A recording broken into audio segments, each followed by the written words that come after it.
Bright Facts presents How to Stop Worrying and Start Living. The feeling of worry is quite normal. Everyone has something that causes them stress, whether it is their health, their profession, or a connection with another person, out and keeps them up at night when it's going on. And while the fact that worrying about the future might be an effective method to get ready for it, it can also control your life and prevent you from genuinely experiencing it to the fullest. Just give it some thought. When did you last find that fretting about anything made the situation any better? The result of a situation cannot be altered by worrying about it. In point of fact, it has the potential to make a situation appear significantly more severe. And while it's true that you can't always stop unpleasant things from happening, there are steps you can do to lessen the likelihood of them. Worry? For more videos like this, hit the subscribe button, and remember to click on the notification bell. Also, be sure to check out our other videos as well. You can worry less and enjoy life more with the aid of the following suggestions. First and foremost, keep things in perspective. Taking something out of its proper perspective and exaggerating its significance in one's imagination is a common cause of worry, to have a greater significance than it actually does. Therefore, pause for a moment and conduct an objective analysis of the issue, looking at the facts and evaluating them against the possible outcomes of the situation. Is it a matter of serious concern, or is it merely an annoyance? Is it going to be worth your while? Your fears and anxieties only have the strength that you give them by giving into them.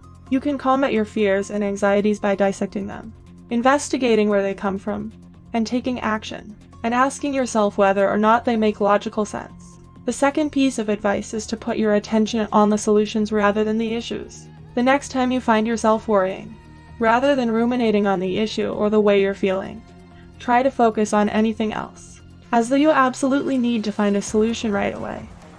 Shift your attention to the several options you have. What course of action would you recommend to a close friend who found themselves in the same predicament as you and sought for your guidance? It's acceptable if you can't think of any decent answers right away. That's very normal.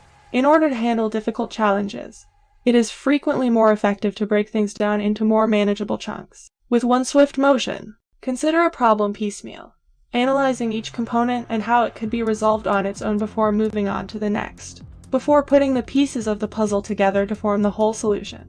Third, keep your mind active by participating in things that you find enjoyable. Worrying is a poor use of one's time, energy, and emotional resources, all of which could be put to better use elsewhere. Else, how much of your time is taken up by worrying about things? What would happen if you spent that same amount of time doing something useful or nourishing to yourself? Instead, you can prevent your mind from wandering by engaging in activities that you enjoy. Perhaps it's something creative like playing an instrument, cooking, writing, going for a walk in the woods, or even going to the gym. Treatment of animal concerns, or perhaps it is something quite else. The point is that engaging in these activities, which link you with others, makes for meaningful and gratifying experiences. Anything that goes beyond yourself.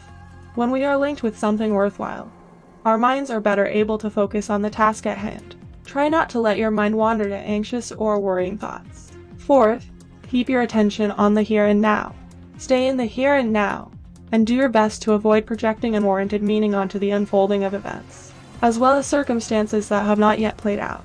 It's tempting to leap to conclusions when you only have a few pieces of the puzzle, yet doing so can put you in danger, allowing your mind to run away with itself at a frenetic pace without any consideration for whether or not your ideas are right on the mark. You are able to perceive occurrences for exactly what they are if you keep your attention on what is happening right now. They are, and not to allow themselves to be skewed by concerns about what might occur in the future, or with remorse for events that have already taken place in the past. Confronting your fears and taking action anyway is the fifth step. Take a few moments the next time you find yourself concerned and analyze how your feelings are being affected by the situation. Suit the circumstances at hand. It's highly possible that the situation isn't nearly as dire as you imagine it to be. It's possible that you're thinking the worst possible outcomes that could occur if certain conditions aren't met. Go your way. However, these are only thoughts, nothing more than thoughts. Our psychological reaction to apprehension, on the other hand, tends to be much more intense than the real threat in of itself. The more anxious we feel about something, the more probable it is that we will refrain from taking any action related to it, and, as a result, continue to be trapped.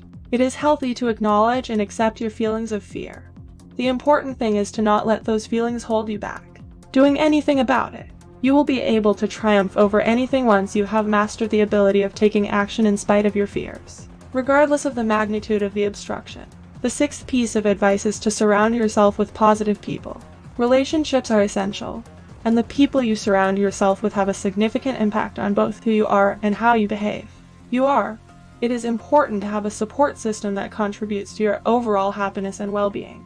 When we are surrounded by people who support and encourage us, we experience an increase in self-assurance and hope for the future, our lives. On the other hand, our lives tend to go downhill when we surround ourselves with pessimistic people. It is critical to have the ability to be who you truly are when interacting with other people, without concern about how others may react, whether people will respond or whether they will accept the decisions you make. Conquer jealousy is job number 7. If you ever come across someone who seems to have it all, you can find yourself feeling envious of their accomplishments. But take a step back and keep in mind that everybody has their own set of problems and obstacles to overcome. It's possible that your current situation is different from mine, and that you're in a different spot along your path. Embrace the unique challenges and possibilities that are presented to you, and make peace with the person that you are. Is not always going to be more desirable on the other side of the fence. The 8th rule is that you shouldn't be so hard on yourself. It is simple to forget that every one of us is a human being and that we are prone to making errors. It doesn't make you a bad person if you make a mistake or say something stupid. It just means you're human. Just indicates that you made a mistake or uttered something inane. It's quite easy to let your thoughts run away with you and start taking everything you do or say too seriously. But it's vital not to be overly judgmental of yourself. Because sometimes things just happen when things don't go as planned. It's important to keep in mind that it's not the end of the world if something goes wrong. It's not the end of the world. If things don't go as planned today, try again the day after. The 9th lesson is to let go of your perfectionism. It's possible that you're already familiar with the idea of perfectionism. It's a way of thinking that makes you feel as though everything you do needs to be perfect, and it can lead to stress. If they are not flawless in every way, there is no use in continuing to work on them. When we add stress like this to our life, we begin to believe that everything is urgently in need of our attention. Appropriate, else there is no use to it. We put undue stress on ourselves, and we restrict what we are capable of doing. Accomplish. Let rid of the notion that you have to be competent in every endeavor. Instead, you should concentrate on being productive. You should just focus on what you can accomplish and let the rest go. Learn to effectively manage your time. Which brings us to tip number 10. Learning how to manage one's affairs is among the most effective methods for getting rid of worries and getting on with one's life. Your time more effectively. You'll find that you have more time for yourself and less stress as a result of this. Start by saying no. When you have too many responsibilities, you will need to do this even though it can be challenging. You'll also need to determine the order of importance for the various factors. This can take the form of devoting more of your time to activities that provide you with a feeling of purpose or things to do for the sake of enjoyment, rather than just because they are anticipated. Accept the fact that you are powerless over some things. Tip number 11. Acceptance is a crucial part of emotional intelligence, and it's essential for your mental and physical health as well as enjoyment. In life, certain things are simply beyond your ability to control. There are some things over which you have no control. If you are able to accept this, it will be easier to prevent concern from taking over your life. If you are unable to accept anything, it is usually because you believe that if circumstances were different, then you would be able to accept it. If things, in some way, were different, then life would be better. This line of thinking immediately leads us to engage in circular reasoning, which does nothing but generate additional tension. When we give ourselves permission to accept what is, not only do we give ourselves permission to let go of our worries, but we also offer ourselves permission to view uncertainty not as a barrier but as an opportunity to explore new possibilities. Observe an attitude of gratitude is tip no. 12. If you are not thankful for the positive aspects of your life, it will be much simpler for you to give into anxiety. Regarding the remaining topics, there are a lot of different methods to show thankfulness, but one of the most powerful is to keep a gratitude journal. A thankfulness journal.